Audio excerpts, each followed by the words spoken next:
Take this hammer.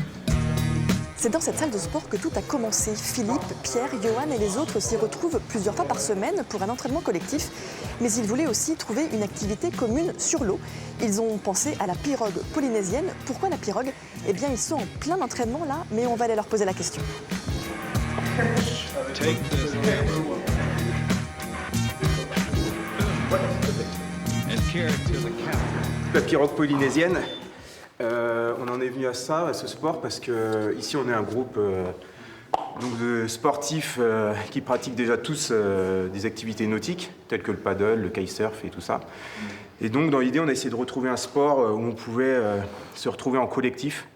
Et donc la pirogue, vu que c'est en groupe de 6, du coup ça en est venu comme ça en fait. On touche le sol avec le dos bien droit, et je tends les bras au-dessus de la tête, et ça on en enchaîne 6.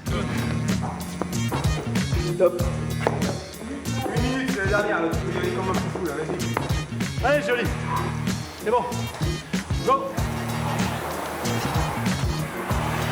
Go. Top.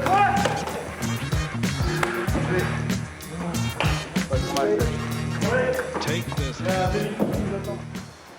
Après la salle de sport, nous voici sur la plage avec les Aïtos brévinois, les guerriers de Saint-Brévin. Ils vont s'entraîner sur la pirogue. On vous présente l'équipe.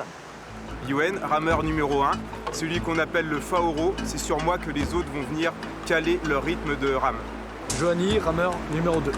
Philippe, le rameur numéro 3, c'est moi qui donne le changement de rythme, qui fait les changements de côté, et ce qu'on appelle aussi le taré dans le langage polynésien. Hervé, rameur numéro 4. Yvan, rameur 5. Arnaud, rameur numéro 6, le barreur de l'équipe, et qu'on appelle également Pépérou en tahitien.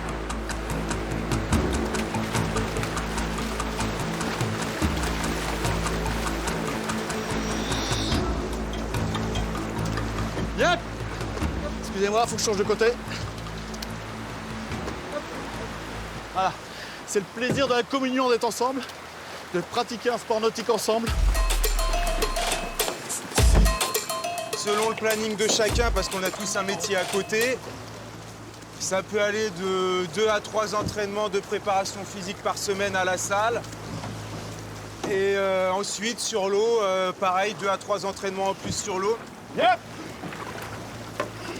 Il y a des courses de plus de 50 km, donc c'est parti pour plusieurs heures, de 5 à 6 heures d'effort. Donc il faut du mental et ensuite beaucoup d'endurance musculaire pour pouvoir maintenir le rythme plusieurs heures sans s'arrêter. Yes.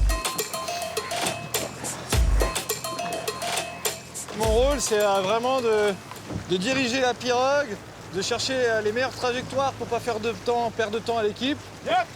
C'est un poste clé, ça peut jouer, un mauvais pépérou peut faire vraiment plomber une équipe. Ouais.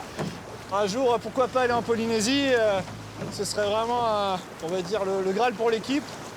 Et puis pouvoir vraiment aller dans un endroit où ils ont la culture de la pirogue polynésienne ancrée en eux, enfin ça doit être génial.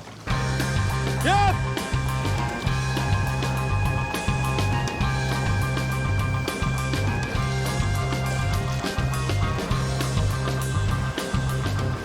J'ai eu la chance de participer en tant que petit blanc, les frani comme ils disent là-bas, de participer à des initiations. Ces gens-là sont vraiment très très forts dans cette discipline.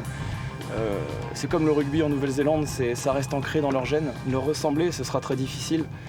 Mais en tout cas, on va essayer de... Enfin, je parle pour moi et puis je pense pour les autres aussi, mais on va essayer de faire en sorte de ressentir ce qu'eux peuvent ressentir dans la glisse, dans leur sport. De sentir l'eau, de sentir le vent, de sentir la liberté en fait. Et je pense que ça, c'est très important pour eux aussi, c'est cette histoire de liberté.